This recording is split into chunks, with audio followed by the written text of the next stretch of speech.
بسم الله الرحمن الرحيم waxaan u mahadnaqayaa Allah subhanahu wa ta'ala oo maanta na gaarsiiyay guushan taariikhiga ah iyo mira dhalka halgankii dheeraa ee dadka iyo dawladda Soomaaliyeed ay u galeen xaqiijinta kiiskii sharciga ee lagaga hortagay damaca hoggaanka Kenya ay ku doonayeen inay ku sheegtaan qayb ka mid ah badda Soomaaliyeed wuxuu ahaa halgan cadaaladeed oo ku astaysan aragti fog aqoon durugsan dhiiranaan wadaniyad ilaalinta ammaanada ummadda iyo difaaca dalka iyo dadka waxaa guuleystay xaqa waxaa guuleystay sareynta sharciga guushan waxaa leh shacabka Soomaaliyeed oo mar walbaba garab iyo gaashaan u ahaa madaxdooda iyo dawladda ay doorteen mar walba oo ay shacabku ku midoobaan wadaniyadda una midoobaan difaaca dhulkooda waa kan maanta oo kala ah oo aan ku joogno guul noo soo wada hoyatay waxaan u mahadcelinayaa maxkamadda cadaaladda adduunka oo u hiilisay sareynta sharciga xukunkani waa astaan aad u qurux badan oo markhaati ka ah hufnaanta iyo daahfurnaanta maxkamadda ICJ waxaa bogaadin mudan baarlamaankii sideedaad ee qaatay go'aankii aadka u qaraaraa ee taariikhiga ahaa kaasoo saldhig u ahaa guusha aynu maanta haysanno kadib markii ay laaleen heshiiskiis afgaradka ahaa ee Kenya ay mar walba ku andacoonaysay iyagoo meel mariyay qaraar ay ugu magac dareen dhaxal dhowr waxaa xusid mudan doorkii sharafka lahaa ee uu qaatay madaxweynihii hore ee dalka walaalkay Xasan Sheekh Maxamuud oo bilaabay geedi socodkii cadaaladeed ee lagu difaacay badda Soomaaliyeed ee ay sheegatay Kenya sidoo kale waxaan ammaanayaa ama aan ammaan u hayaa iyo bogaadin iyo sharafba mudan qareenadii iyo khubradii Soomaaliyeed ee u istaagay difaaca baddeena oo ay ugu horeeyaan abukaat Muna Sharmaan iyo Allah u naxariistee injineer Maxamed Umar Saalixi oo aad iyo aad ugu haminayay ama hamigiisu ahaa inuu goobjoog ka ahaado ama u ahaado miraha dadaalkii uu galiyay kiiskan waxaan idin xaqiijinayaa in shakhsiyaadkan aan xusnay ay baal dahaba ka galeen taariikhda dalkeena ayna tusaale nool u yihiin jiilasha soo socda ayagoo ku sifoobay difaaca danaha qarankooda dadka iyo dawladda Soomaaliyeed marnaba ma ilaawi doonaan xilkasnimadooda iyo hufnaanta ay muujiyeen qariiqanadii iyo khubradii dhanka sharciga ee shirkadda Foley Hoag gaar ahaan qareenadii kala ahaa Paul Richler Professor Philippi Sanders Professor Alain Pellet Alina Marino iyo ugu dambeyn Edward Craven oo dawladda federaalka Soomaaliya u wakiilatay matalaadda iyo jeedinta sharciyeed ee dacwadeena waxaa iyana mahadnaq mudan guddiga dawladda federaalka Soomaaliya ee har iyo habeenba u taagnaa la socodka maamulka iyo isku xirka dacwadeena ee uu hogaaminayay ra'iisul wasaare ku-xigeenka xukuumadda mudane Mahdi Maxamed Guuleed Khadar ayna ka mid ahaayeen danjirihii hore ee dalkeena u fadhiyay Brussels danjire Cali Saciid Fiqi xeeraaliyihii hore ee dalka abukaate Axmed Cali Daahir iyo xeeraaliyaha haatan garyaqaan Suleymaan Maxamed Maxamuud qareen Xamza Ibrahim Cabdullaahi danjirihii hore ee qaramada midoobe mudane Yuusuf Garaad Cumar iyo danjiraha haatan mudane Abukar Daahir Cusmaan Abukar Baale difaaca hantideena qaran ma ahayn wax fudud markii la eego in aan nahay dad iyo dawlad la daala dhacaya duruufo aad iyo aad u adag kana soo kabanaya sanado badan oo burbur iyo dawlad la'aan ah haddana ku shaqeeya taageerada wadaniyad iyo isku duubnida ay muujiyeen shacabka Soomaaliyeed taasoo na siisay dhiirigelin iyo awood dheeraad ah oo aan ku ilaalinayno ama aan ku wadayno halgankeena shacabka Soomaaliyeed ee sharafta leh mudanayaal iyo marwooyin tan iyo markii la doortay waxaa nala soo gudboonaaday culaysyo siyaasadeed amni dhaqaale iyo diblomaasiyadeed oo hoggaanka Kenya ay ku doonayeen inay ka leexiyaan dadka iyo dowladda Soomaaliyeed dhabaha ay doorteen oo ahaa in kiiskan aan looga hadlin meel ka baxsan maxkamadda cadaaladda ee adduunka 3 bilood kadib markii aan xafiiska la wareegay hoggaanka Kenya waxa ay go'aansadeen oo si bareer ah u bilaabeen faragelinta siyaasadda gudaha dalkeena iyagoo gudaha dalkooda ka soo abaabulay ururo siyaasadeed oo ay uga dan lahaayeen inay culays jahwareer iyo xasilooni darro siyaasadeed kaga abuuraan gudaha Soomaaliya ujeedada ka dambaysa ay ahayd inay ugu gool xeerto inaan dib ula soo noqonno dacwadda badda cadaadis awgis kadib markii ay Kenya ku guul daraysatay cadaadiskaas waxa ay bilowday inay xadgudub toos ah ku samayso qarnimada hoggaanka dowladda Kenya waxay galiyeen maal iyo waqti badan in siyaasad ahaan nala go'doomiyo oo dowladaha dariska ah iyo guud ahaan qaaradda Afrika iyo beesha caalamkaba ay naga gudbiyaan sawirro been abuur ah oo aad iyo aad u foolxun sawirkaas oo dhaawac iyo bahdilba ku ahaa sumcadda dowladdeena soo kabanaysa fariimahaas khaldan oo lagu baahiyay wargeysyada caalamka iyo kuwa gudaha ee Kenya oo lagu beegsanayay shakhsiyan madaxda dowladda si sumcaddooda loo dhaawaco hoggaanka dowladda Kenya waxay abaabul ciidan oo lid ku ah madax banaanida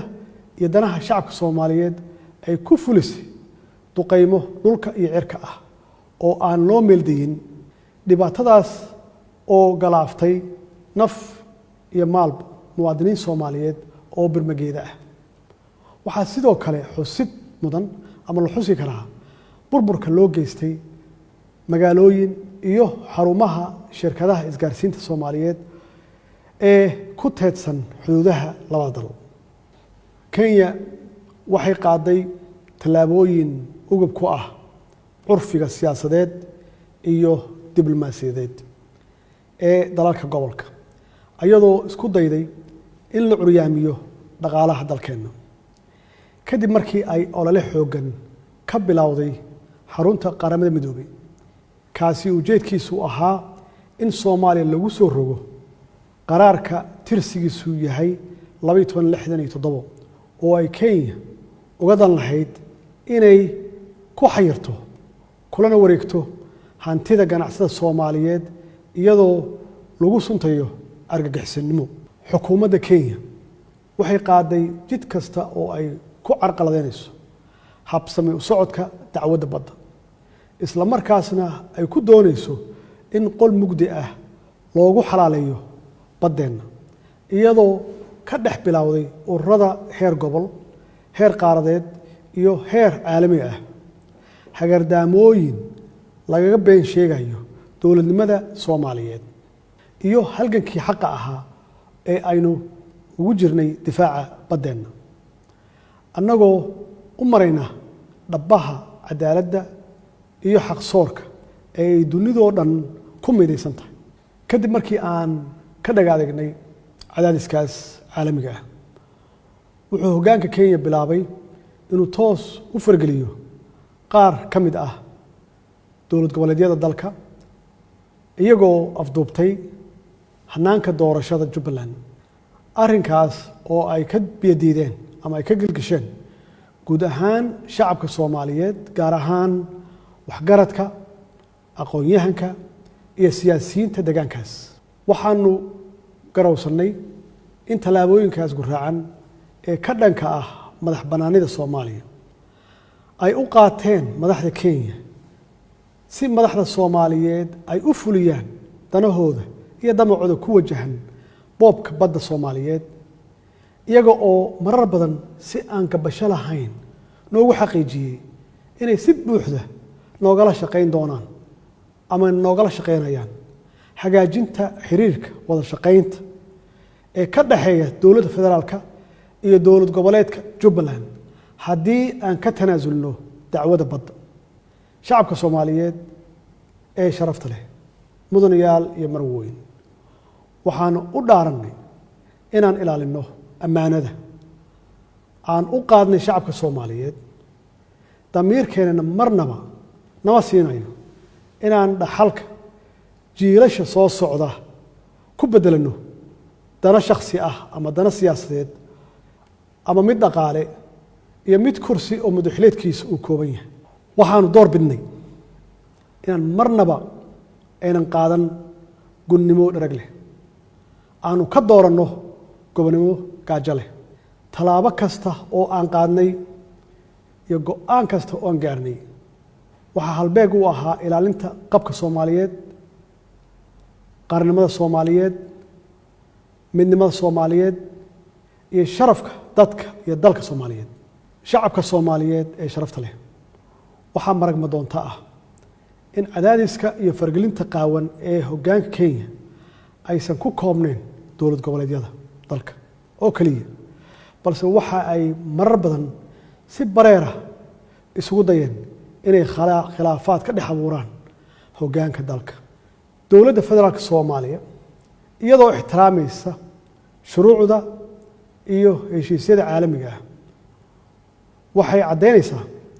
inay u hoggaansamayso go'aanka maxkamadda, annagoo ka rajaynayna dowladda dariska aan nahay ee Kenya inay ilaaliso sarreynta sharciga caalamiga ah, ayna iska ilowdo damaceeda ku salaysan marin habaabinta iyo boor isku qarinta, taasoo beddelkeedana ay go'aanka maxkamaddu u aragto fursad lagu xoojin karo xiriirka labada dal iyo iskaashiga labada shacab ee dariska ah. Soomaaliya inay Kenya daris la noqoto ma dooran, ee Allah awoodda leh ayaa qadaray. waan isku qasbannahay inaan nabad iyo daris wanaag ku wada noolaanno. Soomaaliya taas ayay ku taamaysay, weligeedna ka go'nayd, haddana soo dhaweynaysaa. shacabka Kenya waa shacab wanaagsan oo nabad jecel. waxaan rajaynaynaa hoggaankooda inay mudnaanta siiyaan sidii gobolku u noqon lahaa meel nabdoon oo barwaaqo ah, shucuubtiisuna ay si wada jira u baadigoobaan mustaqbal wanaagsan iyo barwaaqo sooran loo dhan yahay. maadaama maxkamadda cadaaladda adduunka ay go'aan meel mar ah ka soo saartay